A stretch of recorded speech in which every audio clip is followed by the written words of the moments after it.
There's something that millions of Americans do every day in public without a second thought. It's an act considered so normal, so harmless, that it's part of almost everyone's routine.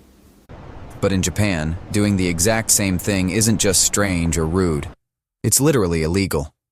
An action that is seen here as freedom can get you into serious trouble with the law there. And no, we're not talking about one of those bizarre, ancient laws that nobody follows anymore. We're talking about a culture shock so deep that it defines the invisible border between two of the world's greatest powers. It's one of those truths that seems obvious once you discover it, but that most of us simply ignore. What is it that they know that we don't? Picture the scene. You're strolling through the streets of Tokyo. You do something you've probably already done today, and suddenly, all eyes turn to you with a mixture of shock and disapproval. You've just made a serious mistake, broken a social code that is sacred to them, but for the rest of the Western world is just life happening. What banal act could possibly cause so much trouble? In this video, we're going to tear up the welcome manual and tell you the secrets the travel guides don't show. We'll reveal not only what this habit is, but also 5 other things that are perfectly normal here but are forbidden or considered a gigantic taboo there. The answer will surprise you, and the reason behind the law is even more fascinating. Get ready, because what we're about to show you goes far beyond a simple curiosity. It's a true dive into the hidden rules that govern societies. The truth about what is illegal in Japan but normal in the US is about to be revealed, and believe me, you'll never look at this habit the same way again. Let's start with something that might be in your pocket or your suitcase right this very moment. It's a common medicine that millions of Americans use to fight a simple cold or allergy, bought freely at any pharmacy. In the United States, it's a trivial item. In Japan, carrying that same medicine can be classified as drug smuggling, with sentences that can lead to deportation or even prison. Disbelief is the first reaction, but the truth is harsh and the law is clear. The reason behind this reveals the first major key to understanding the Japanese mindset: an extreme aversion to risk. These medications contain pseudoephedrine, a stimulant that, in high doses, can be used to manufacture illicit drugs. While Western culture focuses on the individual's freedom to use the medicine correctly, Japanese logic prioritizes collective safety, eliminating the risk at its root, whatever the cost. Your individual convenience simply does not enter the equation when the well-being of the group is at stake. Imagine the scene of an unsuspecting tourist suffering from allergies being stopped at customs at Narita Airport. He innocently opens his suitcase to show his Vicks or Sudafed decongestant. To him, it's medicine. To the officer, it's a controlled narcotic. In that instant, 2 worldviews collide brutally. What for one is personal care, for the other is a potential threat to the social order. This isn't a law to scare tourists, but a reflection of how Japanese society deals with any deviation from the norm. The rule is the maximum protection of the collective. It's a system that operates on the basis of absolute prevention, not remediation. Therefore, the list of prohibited medications is long and surprising, including common antidepressants and painkillers in the West. Your medical prescription, signed by your trusted doctor, may have no value on the other side of the world. This initial shock forces us to ask an uncomfortable question. Is our freedom to consume what we want really the best approach? Or is the Japanese restriction, which protects society from potential abuse, a higher form of care? There is no easy answer, but the existence of this law already shatters our first certainty, that medicine is just medicine. In Japan, it can be the border between freedom and prison. It is this group above the individual mentality that serves as the foundation for almost all the other differences we will explore. Every habit, every law, every custom that seems strange to our eyes is, in fact, just another brick in the construction of a social fortress designed to maintain harmony. And what you're about to discover is that this fortress has rules that are much more surprising than a simple ban on medication. Now let's move from the legal sphere to an even more powerful one: the social taboo. Take a common scene in any American city. People walking hurriedly, eating a slice of pizza, drinking a giant coffee, or talking on the phone. It's the image of productivity, of modern life. In Japan, eating or drinking while walking is one of the biggest breaches of etiquette one can commit. It's an act that draws immediate looks of disapproval. For the Japanese, the act of eating is a moment that requires attention and respect. It's a ritual, no matter how simple the meal. By eating while walking, you are not just being careless, running the risk of dirtying someone. You are disrespecting the food, the producer of that food, and yourself by not taking a moment to pause. It is the ultimate expression of a hurried and unfocused life, something that Japanese culture actively tries to combat. This unwritten rule is so strong that you will see people buy something from a vending machine and consume it right there, standing next to the machine, before continuing on their way. Or they will sit on a park bench for a minute to finish their drink. The street is for transit, for movement. The act of nourishing oneself belongs to a space of stillness, however brief. It's an invisible discipline that organizes the flow of the city. This mentality directly clashes with the Western ideal of multitasking. We pride ourselves on our ability to do 1,000 things at once. For them, this is not a virtue, but a flaw. Doing one thing at a time, and doing it well, with presence, is the true sign of respect and efficiency. Your cup of coffee is not just fuel, it's an experience. Your food is not just energy, it's a gift. Walking and eating is to mix and devalue both things. It's fascinating how such a banal action can carry so much meaning. On one side of the world, it symbolizes independence and a dynamic life.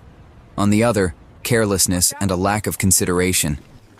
This shows that logic and common sense are not universal.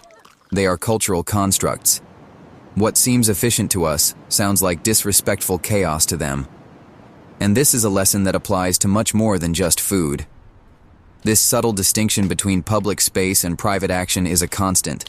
You will see that many of the things we consider normal involve precisely this mixing of spheres that, in Japan, are kept strictly separate. And the next rule we are going to reveal elevates this idea to a governmental level, in a way you probably won't believe is real. Get ready, because this is perhaps the most shocking law of all. In the United States and the West, the discussion about body weight is a minefield, involving individual freedom, acceptance, and body positivity. Now imagine if your country's government created a law that required companies to measure the waist circumference of their employees between the ages of 40 and 74. And if you were over the limit, you would be required to receive counseling. This isn't a dystopia. This is Japan. The law, nicknamed the Metabo Law, was introduced in 2008 and sets a waist limit of 85 centimeters, about 33.5 inches, for men and 90 centimeters, about 35.4 inches, for women. The goal is not to punish, but to prevent. The logic is to combat metabolic syndrome and reduce long-term healthcare costs. To the Japanese government, your health is not just your problem, it's a societal problem, and they have the right to intervene before it becomes a burden on everyone. The collision with the Western mindset is absolute. The idea of a boss measuring your belly at work would be grounds for a $1 million lawsuit in the US. It would be seen as a humiliating and unacceptable invasion of privacy. In Japan, it is seen as an act of collective care, a shared responsibility. The company takes care of the employee, and the employee takes care of themselves so as not to burden the system. It is collectivism in its most extreme and controversial form. This law reveals, once again, the Japanese willingness to sacrifice individual freedom in the name of the group's order and stability. The health of the whole is more important than the sensitivity of the part. Efficiency and the prevention of future problems outweigh the individual's right to live as they see fit. It's a trade-off that most Westerners would never accept, but it lies at the core of the longevity and organization of Japanese society. What do you think of all this? Is the Metabo Law an act of care or a bizarre invasion of privacy? Your opinion is very important. Let me know in the comments which of these differences shocked you the most so far. And if this type of content that expands your worldview interests you, go ahead and subscribe to the channel and hit the notification bell, because what's still to come is just as surprising. When we analyze the Metabo Law, we realize it's not just about health. It's about conformity. It's about ensuring that everyone follows a standard of behavior that benefits the system. It's a form of social control in the name of a greater good. And this desire for order and conformity manifests in even more visible and daily ways, like in the simple act of crossing the street. Let's talk about a crime that almost everyone in the West commits daily without even thinking of it as a crime. crossing the street outside of a crosswalk. The famous jaywalking. In cities like New York or São Paulo, waiting for the light to change on a completely empty street is almost an invitation to be ridiculed. It's an act of pure logic and personal efficiency. If there are no cars, I cross. In Japan, that logic does not apply. At any intersection in Tokyo, you will see dozens, sometimes hundreds of people, standing on the sidewalk, patiently waiting for the pedestrian signal to turn green, even if there isn't a single car passing for miles. Crossing on a red light is a very serious breach of the rules, not because of the danger, but because of what it represents, an act of selfishness that places your convenience above the order of the system. The fine for jaywalking exists and can be enforced, but the real punishment is social. It's the shame, the haji. By cutting the invisible line of waiting people, you are communicating to everyone around you that you don't care about the rules that everyone else is following. You are placing yourself above the group. And in a society based on harmony and consensus, that is one of the greatest sins you can commit. This blind obedience to the rule, even when the rule seems illogical, is a pillar of Japanese culture. It ensures that the system functions without friction. It guarantees the predictability and safety they value so much. The red light for pedestrians is not a suggestion. It is an absolute command that symbolizes your participation in the social contract. To disrespect it is like tearing a page out of that contract in front of everyone. This collective discipline is what allows the famous Shibuya crossings to work, with thousands of people intersecting in perfect order. It's an urban ballet that is only possible because each individual suppresses their personal impulse in favor of the collective flow. The Westerner sees a red light. The Japanese person sees a symbol of their connection and responsibility to everyone around them. So the next time you're in a hurry and think about cutting across the street, remember, that simple act of individual efficiency is, in another culture, a declaration of anarchy. And this brings us to our last and perhaps most ironic difference, an act of generosity that, in Japan, is received as an insult.